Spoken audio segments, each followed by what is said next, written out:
Of course, he's back and angrier than ever. Of course, we're fucking talking about the fat fuck Donald Trump, of course. And what is being billed as his first official Klan event since he announced his run for the 2024 GOP nomination. Trump said so himself, that he's not doing Klan rallies, he's not campaigning. He's lost his step. I'm more angry now, and I'm more committed now than ever. No, you're really not.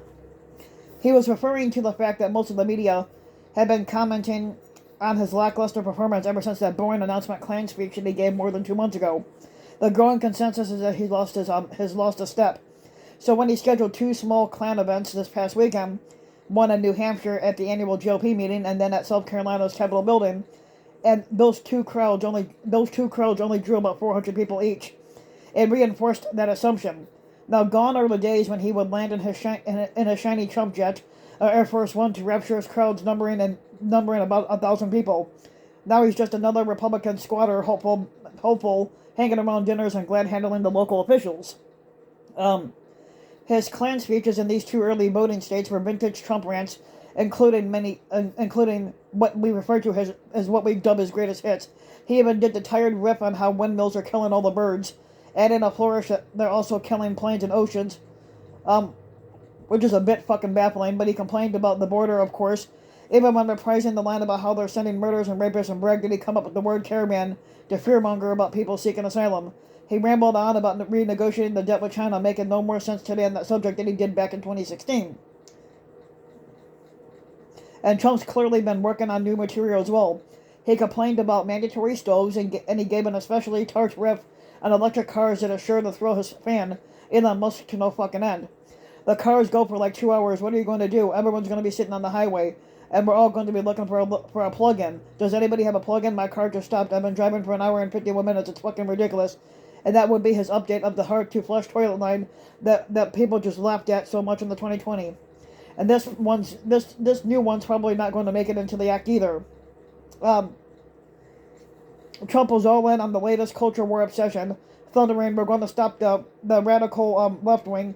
And yeah, when he's talking about radicals, he's actually meaning Republicans, because Republicans are the radical racists and perverts who are trying to indoctrinate our youth, and we're going to get their Marxist hands off our children. Yeah, you're talking about your party, you dumbass. Basically, he says we're going to defeat the cult of ideology and reaffirm that God created two genders called men and women, and this got the inbred crowd a boner. Now, of course, he attacked Biden as one would expect, but his inevitable stab at Biden's own Hunter was downright fucking disturbing and weird.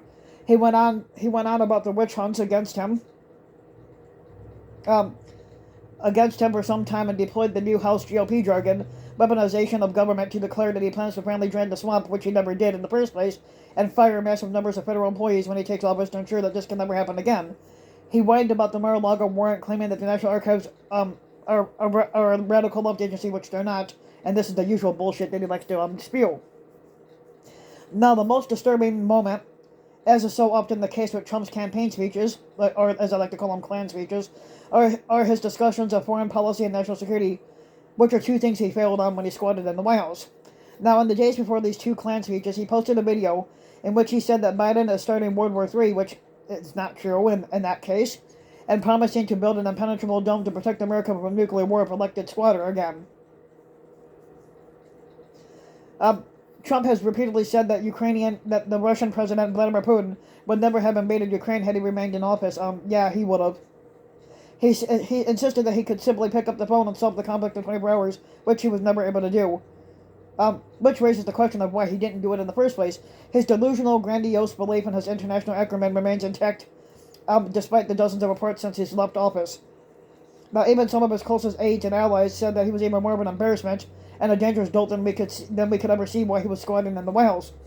Now, the mainstream media reported that these appearances as being somewhat dull, which is fucking fair enough, but it's not as if there's any novelty in watching Trump blather on for over an hour. Their big takeaway instead was the horse race with endless references to a poll in New Hampshire showing Florida Governor Ron DeSantis leading Trump, and that's what pisses Trump off, because Trump in his mind thinks he's popular, when in reality he's not, and he doesn't like people who beat him in anything. And discussions about how local GOP officials urged Russian to endorse the former squatter. Now, Trump himself made his first foray into the primary battle, but did so with reporters instead of behind the podium. He said that former South Carolina Governor Nikki Haley, whom he appointed as the U.S. ambassador to the United Nations, called him and he told her to go with her heart, but then made sure to mention that she previously told him that she wouldn't run against her squatter. Now, for DeSantis, Trump had harsher words. On Saturday, Trump took his sharpest swings at DeSantis to date, accusing the governor of trying to rewrite history over his response to the COVID-19 pandemic. And see, the thing with Trump is that he botched the COVID pandemic, so he didn't really accomplish anything on that. Trump said DeSantis, who has been openly skeptical about government efforts to vaccinate people against the virus, promoted the vaccine as much as anyone. Trump never really promoted it, neither did DeSantis. He praised governors who did not close down their states, noting that DeSantis ordered the closure of beaches and business in some parts of the state. Now, Trump considers DeSantis to be very disloyal. Well, why would somebody be disloyal to your fucking fat ass, Trump, when you don't show loyalty to anybody? He insists that DeSantis wouldn't be a two-term governor if it weren't for him. Trump had nothing to do with DeSantis being a two-term governor, and the only reason why he's a governor in Florida is because a lot of them are fucking idiots and voted for him. As we know, Trump is very offended by disloyalty to him, despite his total lack of loyalty to anyone. Now, but for the horse race coverage, there was virtually no mention of the most interesting aspect of Trump's emergence back onto the campaign trail. He seems to have forgotten about the big lie that he spread. Now, what was once the dominant theme of every speech, sometimes in tedious detail, that would go on for hours, has all but disappeared. And one has to assume that this is the result of the thrashing his election denialist candidates got in the November election. Now, even Trump seems to have realized that the message had penetrated as much as it was going to penetrate, and nobody wants to hear about it any fucking more. Now, perhaps most disturbingly, all that breathless horse race coverage also omitted the most salient fact about Trump. He planned a coup and incited a Klan insurrection.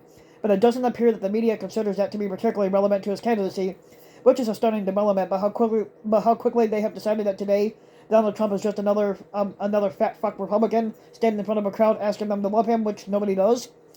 That's basically nobody loves Trump anyway. Everybody hates him. But anyway, if you like the video, you can give the video a like and subscribe to my channel, REW King. You can also hit the notification bell so that you'll be notified when a new video comes out. And if you want to support my work even further, you can donate to my Patreon link, which you can find in the About section of YouTube. And for just a little as a few bucks a month, your donation can help go a long way. And thanks for listening.